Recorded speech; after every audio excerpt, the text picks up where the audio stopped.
Hola, amigas, amigos, espero se encuentren muy bien. Mire, el tema de Lozoya Emilio L. sigue dando de qué hablar, y es que ayer la Fiscalía General de la República parece que sufrió otro nuevo revés. No es tanto por la integración del expediente, sino que un juez, sí, otra vez el Poder Judicial de la Federación, hace de las suyas y parece que tienen al nuevo cliente, Emilio Lozoya. Sí pretenden quitarle cargos. Bueno, ya le quitaron cargos, ¿sí? Dicen que no está confirmado el asunto de los sobornos, que se obtuvo de manera ilícita la información por parte del Ministerio Público. Bueno, creo que ese tipo de detalles técnicos, porque son tecnicismos, no son cuestiones legales, tienen que ver con la manga ancha que les ha dado Norma Piña, la ministra presidenta, a quien se empeñan en defender algunos. Ahorita le digo quiénes son. No pueden defender lo indefendible. Ahora, si bien es cierto que es la Fiscalía General de la República la que tiene que actuar y que ha sido un florero en este sexenio, creo que este tema lo tendrá que atorar también, porque es parte actora, la UIF, la Unidad de Inteligencia Financiera, en manos de Pablo Gómez, a quien ya vimos que no le tiembla la mano para poder hacer su trabajo y que sea efectivo. Lo vimos en el búnker de García Luna, ¿se acuerda? Bueno, pues ahí dio a conocer toda la trama de corrupción que se vivió en el caso concreto de García Luna. Ahora tendrá que entrar, porque es parte actora. Mire, dirá que no tiene nada que ver Pablo Gómez. Pablo Gómez tiene mucho que ver en todos estos eventos, porque como titular de la Unidad de Inteligencia Financiera es el responsable de la parte actora, es decir, representante social del pueblo. En ese contexto sí puede intervenir. Los medios de comunicación han dado mucha información o alguna información respecto al tema de Emilio Lozoya. Festinan la posible salida de Lozoya. ¿Qué tan viable es esto? Vamos a la información para que usted esté bien informado. Este personaje. No vamos a este, mire usted. La defensa de Lozoya tumba a Fiscalía General de la República importantes pruebas. Bueno, se puede entender, desde luego, que tengan esos beneficios. Tanto Emilio Lozoya como su mamá estaban decididos a cerrar un acuerdo por más de 200 millones de pesos. 200 millones de pesos, pues no es la cantidad pactada. Pero en la audiencia los asesores de Pemex y la Unidad de Inteligencia Financiera dijeron que no hay nada al respecto, es decir, que no aceptaban esa reparación del daño, porque es una cantidad ínfima. El exdirector de Petróleos Mexicanos, Emilio Lozoya, y su mamá, Hilda Margarita Austin, tuvieron un día de terror en la audiencia intermedia este viernes sobre el caso Odebrecht, que está en la antesala del juicio, en el que, de llegarse a esta etapa, ya no habría posibilidad para Lozoya y su mamá de llegar a un acuerdo reparatorio con Pemex y la Unidad de Inteligencia Financiera. Aunque al final los imputados lograron reponerse y en conjunto con su defensa tumbaron a la Fiscalía General de la República medios de prueba relacionados con transferencias bancarias y comprobantes que la constructora brasileña Odebrecht le hizo a Lozoya Austin en el extranjero, que son determinantes para la acusación de lavado de dinero. La defensa de Emilio Lozoya y su mamá llegó al Centro de Justicia Penal Federal del Reclusorio Norte, decidida a cerrar un acuerdo reparatorio por más de 200 millones de pesos por los sobornos de Odebrecht. Pero en la audiencia, los asesores jurídicos de Pemex y la Unidad de Inteligencia Financiera declararon tajantes ante el juez de control, este es José Gerardo Alarcón López, que no había nada al respecto. Por lo que el juzgador dio paso al desarrollo de la audiencia intermedia, en la que se desahogaron 8 medios de prueba de la Fiscalía General de la República, de los cuales fueron admitidos 5 y le rechazaron 2. Entre los medios de prueba negados a la Fiscalía se encuentra información bancaria entregada por Suiza, comprobantes de depósitos a cuentas de Lozoya Austin, recursos que presuntamente provenían de los sobornos de la constructora brasileña y documentos de Nueva York por presunta violación al secreto bancario. Visiblemente preocupado, Emilio Lozoya Austin, quien lució un poco más delgado, solicitó parar la audiencia, ya que consideró que algunas de las manifestaciones podrían violar sus derechos humanos. Por videoconferencia desde su casa, en donde está en prisión domiciliaria, la señora Hilda Margarita Austin secundó a su hijo y expresó que se sentía mal por lo extenso de la audiencia. No obstante, el juez de control, José Gerardo Alarcón López, le respondió: para mí es importante avanzar, ya que la diligencia lleva varios aplazamientos. A más de un año detenido detenido el proceso por el caso Odebrecht, la Fiscalía General de la República realizó formalmente la acusación oral contra el exdirector de Pemex, Emilio Lozoya, por delitos de delincuencia organizada, cohecho y lavado de dinero por los presuntos sobornos de la constructora brasileña Odebrecht. A su mamá Gilda Margarita Austin y Solís, la Fiscalía General de la República le imputó los delitos de lavado de dinero y delincuencia organizada.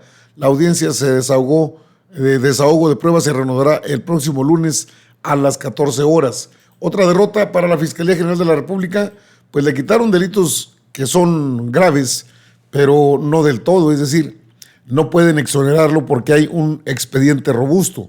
La del delito de delincuencia organizada es uno de los más fuertes. Los sobornos, otro.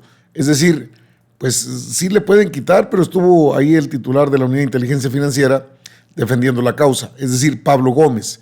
Esas pruebas hubiesen podido probar que Emilio Lozoya presupuestamente recibió sobornos por 10.5 millones de dólares. Bueno, eso de supuesto pues por cuestiones legales. La defensa de Emilio Lozoya logró que el juez federal Gerardo Genaro Larcón López desechara con pruebas los comprobantes de transferencias financieras que habrían tenido como beneficiario final al exdirector de Pemex, debido a que el juzgador consideró que la fiscalía las obtuvo de manera ilegal. Mire nada más. Durante la audiencia intermedia de este viernes, en lo que la fiscalía rechazó llegar a un acuerdo reparatorio, esta presentó como pruebas los comprobantes de las transferencias que realizaron por supuestas empresas fantasma a Odebrecht, a través de las cuales se habrían transferido recursos al exfuncionario. Asimismo, se excluyeron las comprobaciones de las transferencias que se hicieron a través del sistema financiero suizo y otras pruebas de la acreditación del acuerdo reparatorio que alcanzó Odebrecht en Estados Unidos. El juez consideró que el Ministerio Público Federal obtuvo de manera ilegal los documentos y que supuestamente violó el secreto bancario. Estas pruebas que fueron excluidas probarían que dentro del entramado de corrupción de Odebrecht, Emilio Lozoya supuestamente recibió sobornos de 10.5 millones de dólares para beneficiar a la empresa brasileña. La Fiscalía ha utilizado la información que aporté para que se iniciara un proceso penal en contra de un ex senador del PAN, Jorge Luis Lavalle, también en contra de un exdirector de Pemex que se encuentra prófugo de la justicia y de un exdiputado federal, Ricardo Anaya, dijo Emilio Lozoya en la audiencia intermedia que se aplazó para este próximo lunes, y que por más que le hagan ruido y que metan uno y otro recurso, esto va a ser difícil que lo detengan. Aunque los medios festinan, los medios convencionales sí festinan el asunto de que Lozoya podría quedar libre. No puede quedar libre porque no puede tumbar el expediente que obra en manos de la Unidad de Inteligencia Financiera y de la misma Fiscalía General de la República. Aparte, pues sí, es cierto que la ministra Norma Piña ha estado en el ojo del huracán en estos días, en estas semanas, desde su pues ya conocida aparición como prianista, cercanísima a Santiago Krill, a Va por México y a estos grupos de poder económicos. Y no podía ser otro que el que vio usted en un principio. Se lo pongo aquí porque él alaba a la ministra Norma Piña. ¿Qué es lo que dice Alarcón? ¿Cómo se llama ese? Carlos Alarraqui. A ver, Carlos Alarraqui, ¿qué dice? Bien, vamos a la carta. La cabeza de la carta dice: carta dirigida a la ministra presidenta Norma Piña. Y entre paréntesis, bravo. Antes tengo un prólogo. Sigo sin entender cómo tanta gente le sigue creyendo a Andrés en sus mañaneras cuando sin duda es el presidente más mentiroso de nuestra historia. Y me pregunto, ¿acaso ese público es tonto y no se ha dado cuenta de sus 92 mentiras por mañaneras? ¿O acaso su público no es tonto y aunque se haya dado cuenta, idolatra a un mentiroso sin importar sus valores? Yo creo que para mí son las dos. Qué lástima, ¿no? Bien, vamos a la carta de este jueves. Estimada ministra presidenta, antes que otra cosa, mucho gusto. Espero muy pronto tener el placer de conocerla personalmente y en una de esas tener el honor de entrevistarla para Atípica TV. El motivo de escribirle mi carta semanal. Ya. No sé si es hombre, mujer o demonio, pero pues es Carlos Alarraqui, un tuit que sube Pedro Ferriz de Con. Personas que dicen que pues, somos tontos, o sea, somos tontos porque señalamos la verdad o porque observamos la agenda política del país a través de la conferencia matutina del presidente. El presidente que les quitó todos estos privilegios y que ensalzar a Norma Lucía Piña Hernández, la ministra presidenta de la Suprema Corte, es avalar el actuar sesgado de jueces y juezas federales que hacen este tipo de exculpar a personajes.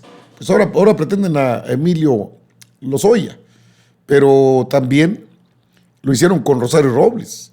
Le regresaron sus cuentas a la señora Linda Pereira, esposa de García Luna. Hicieron otro tanto con Francisco García Cabeza de Vaca, que ahora se dice perseguido político y que siempre se dijo perseguido político.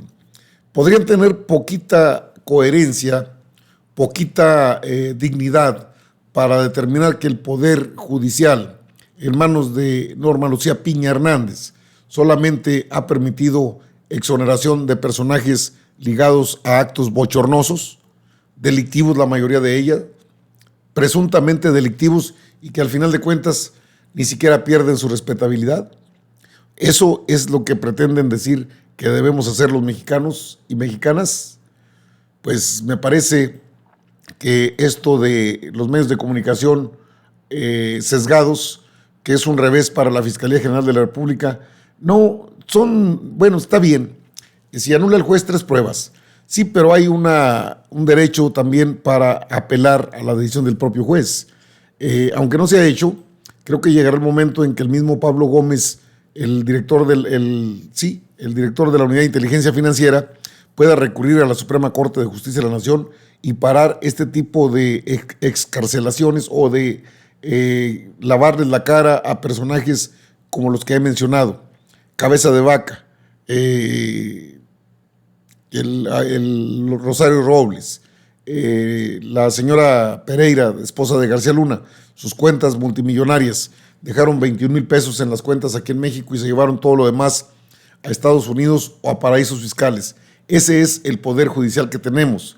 Ese es el nivel de jueces y juezas que dice la ministra Piña deben respetarse porque están impartiendo justicia. Eso, perdón, no es impartir justicia. Eso es buscar tecnicismos, salidas a modo para beneficiar a determinados personajes. En la lista se encuentra Emilio L. La pregunta es, ¿lo van a lograr? ¿Se quedará quieto Pablo Gómez? Más allá todavía el florero que está como fiscal tendrá los arrestos suficientes, tendrá el poder o la fuerza suficiente para pelear el caso de Lozoya, porque está imputado por delitos graves. Por eso no ha podido salir.